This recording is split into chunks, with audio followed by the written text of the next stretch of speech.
Рено Сценик. Опакване от неравномерна работа на мотора.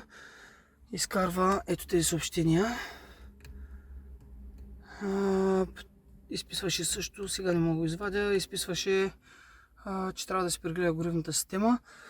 Запалихме я, чухме, че работи на 3 цилиндъра. Сега ще я чуем.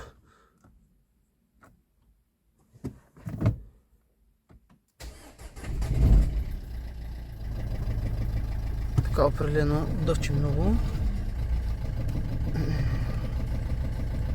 Това е съобщението, което изкарва. Закачихме на диагностика. Изкара проблем в сигналите на първи цилиндър.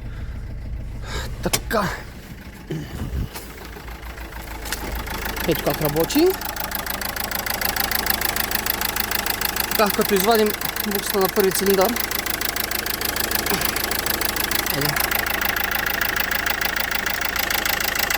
Вадим буксата на дюзата, никаква промяна.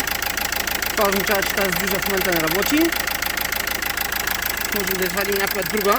Така, вадим четвърти цилиндър. Така, усеща се разлика. Това означава, че тази дюза работи, значи проблем на първа дюза. На Рено първата дюза е към кутията. Сега ще закараме колата в сервис и ще разменим две дюзи. Ще видим кои ще излязат, дано излязат лесно. Ще пробваме да разменим първи и втори цилиндър. Ще изчистим грешките. Когато изчистим грешките, колата тръгва. Покарам я различно време, по принцип доста бързо проявява проблема. И ще разменим двете дюзи, за да видим дали проблема се проявява при втори цилиндър. Ако се прояви при втори цилиндър, това значи, че дюзата е заминала, трябва да я занесем на ремонт. Ако се прояви проблема отново при първи цилиндър при сканиране с диагностика, това означава, че имаме някакъв кабел нередовен. Затова след малко ще направим проба и ще установим всъщност кое е бъгнало. Разменихме дюзите на първи и втори цилиндър. Запалихме я, пак работеше на 3, сканираме и получаваме информация, че втори не работи.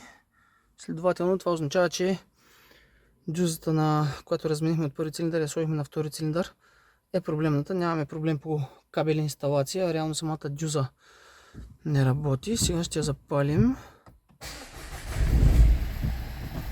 Така, чека свети, усеща се вибрация. За да сме сигурни напълно, вадим кабела на втори цилиндър. Така, и абсолютно никаква промяна в поведението на двигателя. Това означава, че самата дюза е заминала. Трябва да я пратим на ремонт. Сменяме след това дифтунгите на дюзите, които сме разбабили, почистваме хубаво и стягаме наново.